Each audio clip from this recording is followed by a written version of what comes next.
कभी सोचा है कि 1 या 2 रुपए वाला कोई शेयर, मतलब एक पेनी स्टॉक, रातों रात किसी की किस्मत बदल सकता है? आज हम जीटीएल इंफ्रास्ट्रक्चर की इस केस स्टडी के जरिए इसी सवाल की तह तक जाएंगे। देखिए, यही वो सबसे बड़ी दुविधा है जो हर पेनी स्टॉक इन्वेस्टर के सामने आती है। क्या ये छोटा सा स्टॉक पैसा 10 गुना कर देगा या फिर सारी मेहनत की कमाई को डुबो देगा? चलिए इसी गुत्थी को सुलझाते हैं। तो आज हम जीटीएल इंफ्रास्ट्रक्चर को बारीकी से देखेंगे। मकसद ये है कि हम सीख सकें कि ऐसे स्टॉक्स में खतरे के निशान यानी कि रेड फ्लैग्स को कैसे पहचाना जाता है। अच्छा, तो जीटीएल इंफ्रास्ट्रक्चर काम क्या करती है? बहुत सिंपल है। सोचिए जैसे कोई अपना घर किराए पर देता है, जीटीएल भी अपने हजारों टावर्स को जियो, एयरटेल जैसी टेलीकॉम कंपनियों को किराए पर देती है और उसी से पैसा कमाती है। मतलब ये टेलीकॉम सेक्टर का एक बहुत ही जरूरी हिस्सा है। चलिए अब आते हैं जीटीएल की बैलेंस शीट पर और देखते हैं कि वहां सबसे बड़ा रेड फ्लैग क्या है, और वो है कंपनी पर चढ़ा हुआ कर्ज। जी हाँ, 3,800 करोड़ रुपए से भी ज्यादा का कर्ज। ये रकम इतनी बड़ी है कि सोचकर ही हैरानी होती है। ये अपने आप में एक बहुत बहुत बड़ा अलार्म है। और देखिए, ये सिर्फ एक नंबर नहीं है, ये एक ऐसा बोझ है जो कंपनी की ज्यादातर कमाई को सिर्फ ब्याज चुकाने में ही खत्म कर देता है। अब जब सारा पैसा ब्याज में ही चला जाएगा तो कंपनी अपनी ग्रोथ पर, नए टावर लगाने पर कहां से पैसा लगाएगी? सीधी सी बात है, ये कर्ज कंपनी को बहुत कमजोर बना देता है। लेकिन कोई कह सकता है कि जीटीएल ने हाल ही में तो मुनाफा दिखाया है, तो फिर चिंता की क्या बात है? चलिए देखते हैं कि क्या ये मुनाफा असली है या सिर्फ आंखों का धोखा। यहीं पर कहानी में एक बहुत बड़ा ट्विस्ट है।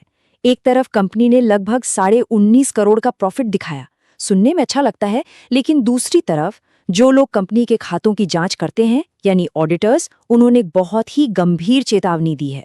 ये चेतावनी है गोइंग कंसर्न रिस्क। अब ये क्या होता है? इसे ऐसे समझिए कि आप अपनी कार मैकेनिक के पास ले गए और उसने कहा कि भाई साहब, इसका इंजन कभी भी बंद पड़ सकता है। ये एक फॉर्मल वार्निंग है कि ऑडिटर को शक है कि कंपनी के पास अगले 1 साल तक अपना बिजनेस चलाने के लिए भी शायद पैसे न हों। अब बात करते हैं तीसरे रेड फ्लैग की। मार्केट में दूसरों के मुकाबले ये कंपनी कहाँ खड़ी है? और इससे भी जरूरी सवाल, क्या कंपनी के मालिकों को यानी प्रोमोटर्स को खुद अपनी कंपनी पर भरोसा है? देखिए, जीटीएल का बिजनेस मॉडल बहुत ही बेसिक है और मार्केट में इनसे कई बड़े और मजबूत खिलाड़ी मौजूद हैं। पर सबसे ज्यादा चिंता की बात यह है कि कंपनी के मालिकों यानी प्रमोटर्स की खुद की हिस्सेदारी कंपनी में बहुत कम है, और जो थोड़ी बहुत है भी उसका एक बड़ा हिस्सा गिरवी रखा हुआ है। मतलब उन्होंने अपने ही शेयर कर्ज लेने के लिए गारंटी के तौर पर रख दिए हैं। ये एक बहुत ही खराब संकेत माना जाता है। तो अब तक हमने सारे सुराग इकट्ठा कर लिए हैं। सवाल वही है, क्या जीटीएल में निवेश का सोचना चाहिए? चलिए सारे तथ्यों को एक साथ रखकर देखते हैं। यहाँ एक नज़र में पूरी कहानी साफ हो जाती है। एक तरफ भविष्य की उम्मीदें हैं, जैसे 5G आएगा, डेटा की जरूरत बढ़ेगी, लेकिन दूसरी तरफ आज की सच्चाई है। इतना भारी कर्ज, ऑडिटर की सीधी सीधी चेतावनी, मार्केट में कमजोर हालत और प्रमोटर्स का खुद पर ही कम भरोसा। तो हमारा विश्लेषण साफ साफ यही बताता है कि भविष्य की संभावनाओं से कहीं ज्यादा बड़े और ठोस वो जोखिम हैं जो अभी कंपनी के सामने खड़े हैं। तो जीटीएल के इस केस स्टडी से हमें क्या सीखने को मिलता है? किसी भी पेनी स्टॉक को देखने के लिए एक सिंपल सी 3 पॉइंट चेकलिस्ट। पहला, कंपनी पर कर्ज कितना है।